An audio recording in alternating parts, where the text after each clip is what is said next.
Olá a todos, sejam bem-vindos ao canal Cardio Trials. Aqui você fica por dentro do que há de mais moderno e relevante dentro da cardiologia.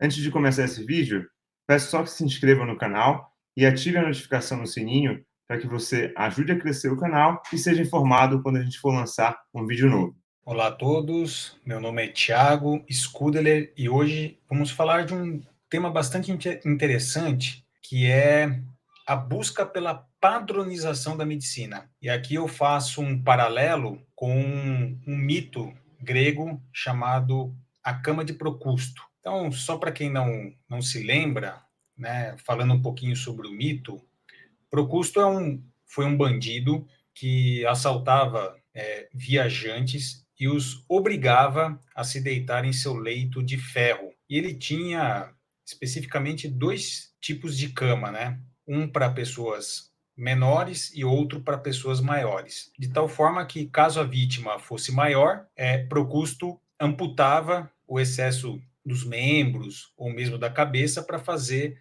a pessoa caber dentro da cama. E se a pessoa fosse menor, ele esticava a pessoa de tal forma que ela coubesse na cama. Então, de uma forma ou de outra, o indivíduo viajante não sobreviveria. E qual é o significado da cama de Procusto? Metaforicamente, a cama de Procusto representa uma padronização arbitrária e forçada de alguma coisa. Então, vamos pegar o significado desse mito grego e trazer para a nossa realidade médica.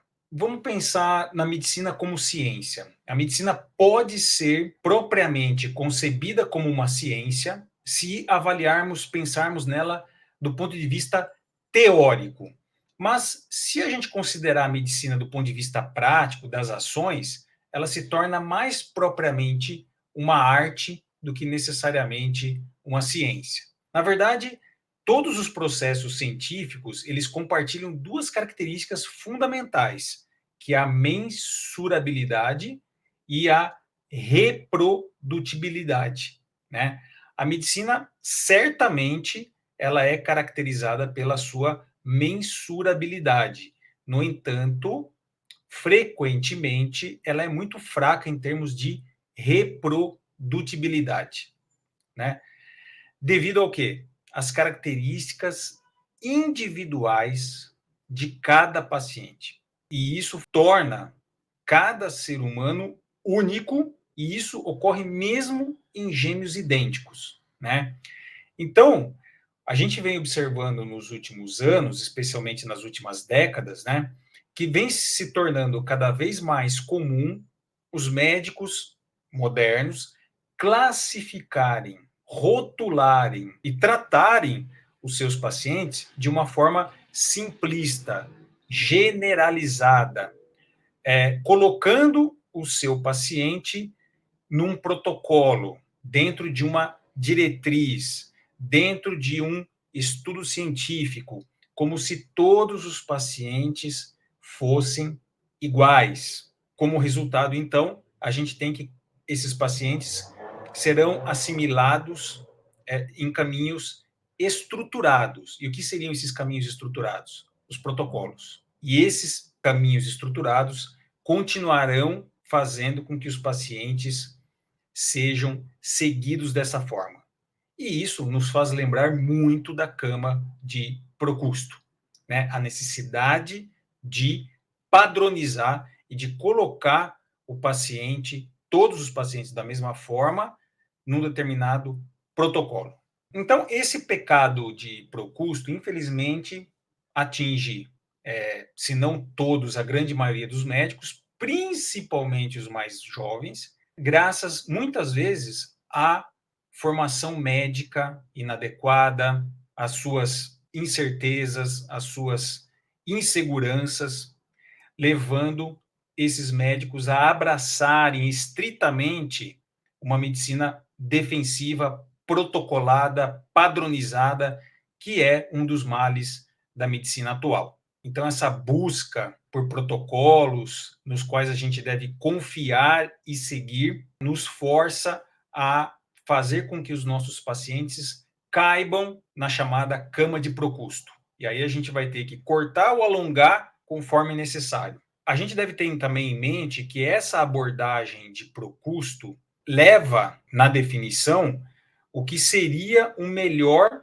para os nossos pacientes. Então, teoricamente, seguir o protocolo, seguir a diretriz, em teoria, nos faz pensar que nós estamos seguindo as melhores práticas médicas para darmos o melhor para os nossos pacientes. Então, eu vou dar um exemplo bem simples, que, embora alguns estudos, por exemplo, considerem a sobrevida como objetivo primário, isso não é sobrevida, nem sempre é o resultado que a gente espera para o nosso paciente. Então, por exemplo, em determinada situação oncológica, por exemplo, a gente não quer sobrevida, a gente quer qualidade de vida, né? Em pacientes com insuficiência cardíaca, muitas vezes, a gente não está necessariamente buscando sobrevida, e sim qualidade de vida, e assim por diante. Então, eu citei aqui um exemplo clássico da abordagem de Procusto, o que são as diretrizes médicas, mas tudo isso a gente se pode encaixar num contexto muito mais amplo,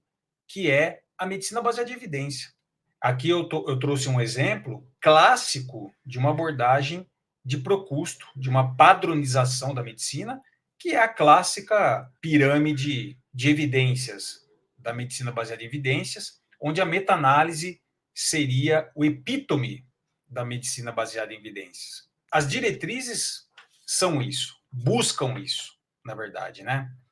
Então, as diretrizes geram protocolos. E os padrões baseados em evidências não são ocasionalmente fundamentados nas melhores evidências. Eu vou dar um exemplo, num estudo etnográfico nos cuidados primários no Reino Unido, por exemplo, descobriu-se que os médicos da medicina interna, da clínica geral, raramente consultavam diretamente as diretrizes clínicas para a tomada de decisão. Em vez disso, preferiam confiar no que tem sido chamado de linhas mentais, que são formadas por uma breve leitura de um determinado tópico da medicina, por interações com colegas, com professores, médicos mais experientes, de conhecimento grande a respeito de um determinado fato, e não necessariamente pela busca ativa de uma diretriz ou de um protocolo institucional. Além disso, parece haver uma aceitação e resistência variadas aos padrões e à padronização entre diferentes profissionais da saúde, com alguns grupos vendo as diretrizes como algo que está minando a experiência e a autonomia do médico. Então, nesse estudo de McDonald e colegas, os autores exploraram as visões de mundo contrastantes, né, e conflitantes entre os gestores médicos e os médicos em relação à qualidade e segurança do paciente. E eles descobriram que os gestores acreditavam firmemente que as soluções lineares, padronizadas, baseadas na adesão às diretrizes médicas, levavam a melhoras na segurança e no tratamento do paciente. Em contrapartida, do ponto de vista da perspectiva do médico, foi observada uma oposição à padronização da prática clínica, com a defesa da legitimidade do julgamento do médico e a tolerância à incerteza e ao risco. Em essência, os médicos acreditavam que a segurança do paciente era uma arte, um ofício, enquanto os gestores abordavam como uma ciência propriamente dita. Então, a mensagem que eu quero passar, uma mensagem final aqui, é o que está escrito nesse texto. No mundo marcado por padronização de cuidados de saúde baseado em protocolos, a lógica dominante é que cada paciente seja processado exatamente da mesma forma, independente de valores e preferências individuais, com comportamento ético interpretado em conformidade com as regras e padrões institucionais, muitas vezes externos, e não com as regras, se é que existe uma regra aí, de acordo com as preferências, valores de cada indivíduo. A ação ética torna-se, então, leal à organização em vez de ao paciente.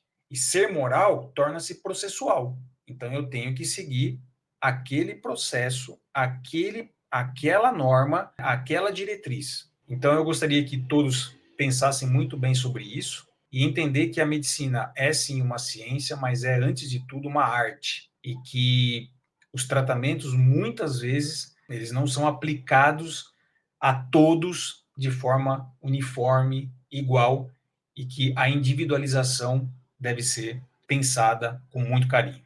É isso aí, pessoal. Um forte abraço e até a próxima. Obrigado por assistir esse vídeo do Cardio Trials. Se você gostou, curta e compartilhe esse vídeo. E também deixe seus comentários, perguntas, dúvidas e sugestões, que para a gente é super importante. Até a próxima!